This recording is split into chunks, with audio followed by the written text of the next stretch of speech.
Hey people, today I'm finally doing a video that I've been thinking about doing forever, and I'm finally just gonna do it. I don't know if it's as perfect as I could make it, but it's gonna be passionate, and I think that's what really counts. You dig? You get it.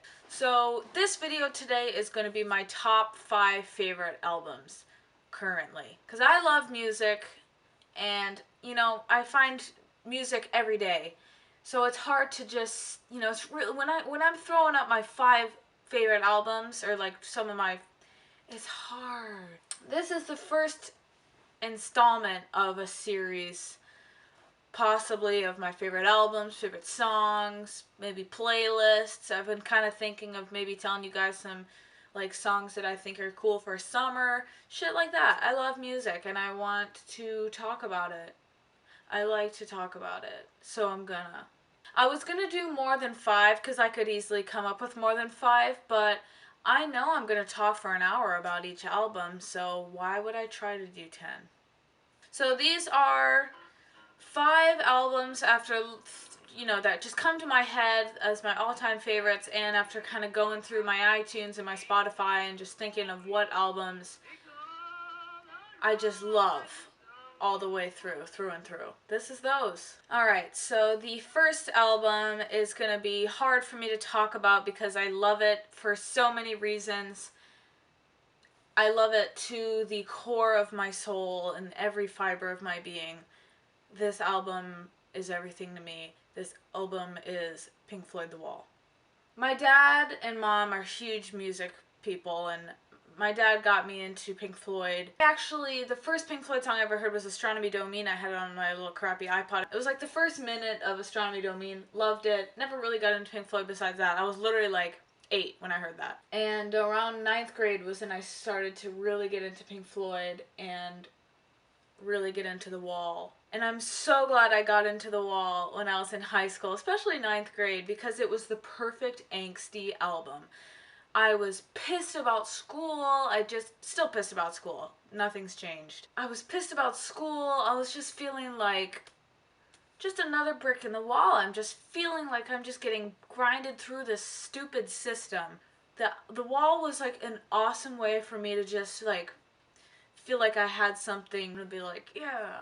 And it's really theatrical to me. I think one of my favorite songs on the entire album is The Trial. I think my favorite songs are, I love One of My Turns. Such a cool song.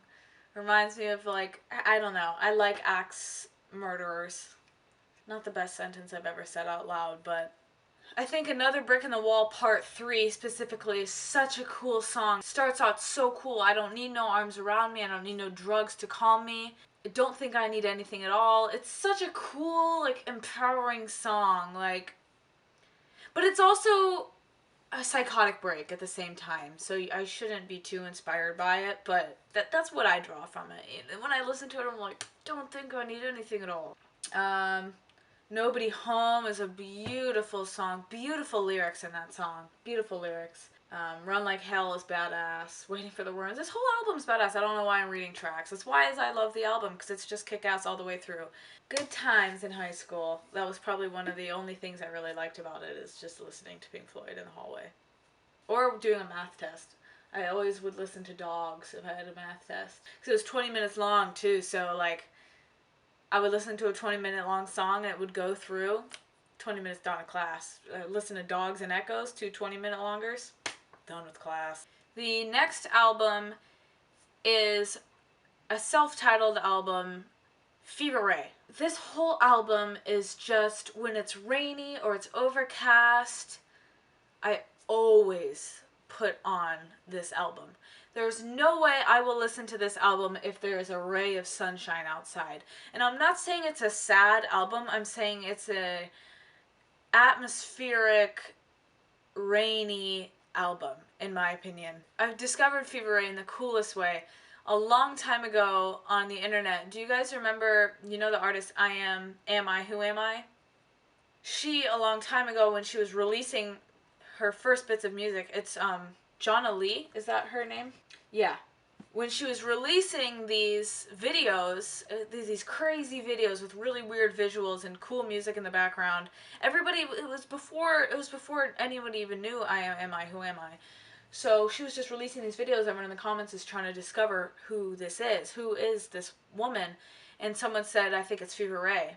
So I'm like, oh, I'm trying to research it too. So I look into Fever Ray, and thank God, whoever commented that, seriously, I can't decide a favorite song. I love my number one most played song, well, is by Fever Ray, but it was a single. It was a Fever Ray single. It's Mercy Street. I played it probably 4,000 times on my iTunes. But anyways, back to this album. Love When I Grow Up, If I Had a Heart, 7. Now's the Only Time I Know, Keep the Streets Empty for Me. Every song on the album is awesome. Like I said, it's an album. It's an amazing album. It's my favorite album for a reason, because the whole thing is awesome. The next album I want to talk about is 3 Feet High and Rising by rap collective De La Soul. I discovered this album. I didn't discover this album. Let's first off say that. My dad did. My dad really got me into this album. We'd always play it in the car with me and my cousin. We'd listen to Jennifer Taught Me. It's such a cool song. Such a cool album.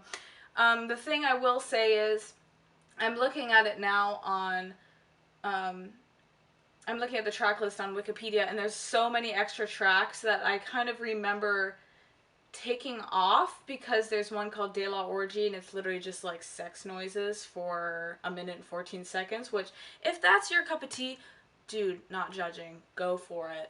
Listen to it at work. Some of my favorite, I can't really name a favorite song off that album. The Magic Number is awesome. You probably recognize The Magic Number. Transmitting Life from Mars is a really cool song. I Know. Tread Water is cool. I chose it ultimately too for just nostalgic reasons. It's always an album that I'll see the awesome album art for and just remember the cool times of driving in the car with my dad and my cousin listening to that, and just, it's a fun album. And the fourth album I want to talk about today is Year of Hibernation by Youth Lagoon. It's a really cool lo-fi album. It just reminds me of summer. When I listen to it, I can just feel the sun on my back. I would listen to it when I'd have to wait for my mom to come pick me up in high school, and I'd be sitting, on a picnic table, hot as hell, on a summer day, in Florida, but I'd be listening to this album, and it'd be okay. I love Cannons. I love that breakdown in Cannons. 17, that song. Posters is beautiful. Every song on, I keep saying that, don't I? I just discovered the bonus track Bobby a couple months ago on Spotify, and I love it. It is so good. If you loved the breakdown in Cannons and you kind of want something just like that again, Bobby, bonus track on Year of Hibernation.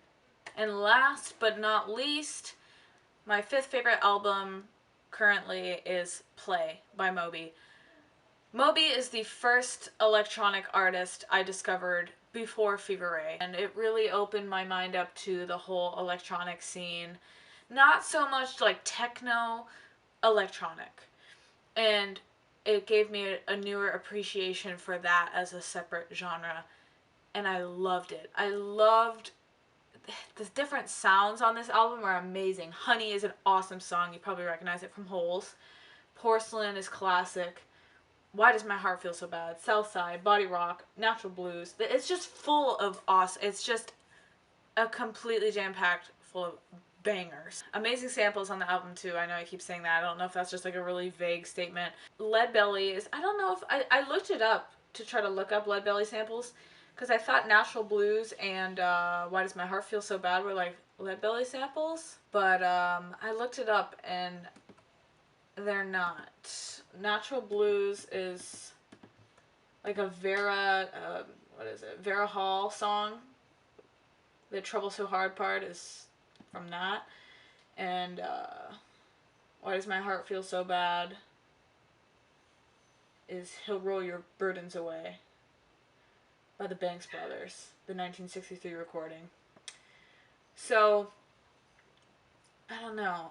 I was watching a Lead Belly documentary with my grandma and grandpa, and I swear I recognized like a Moby lyric. So those are my 5 faves for now. I don't know where I'll be in a year. Regardless, those 5 albums mean the world to me, and they're all fantastic,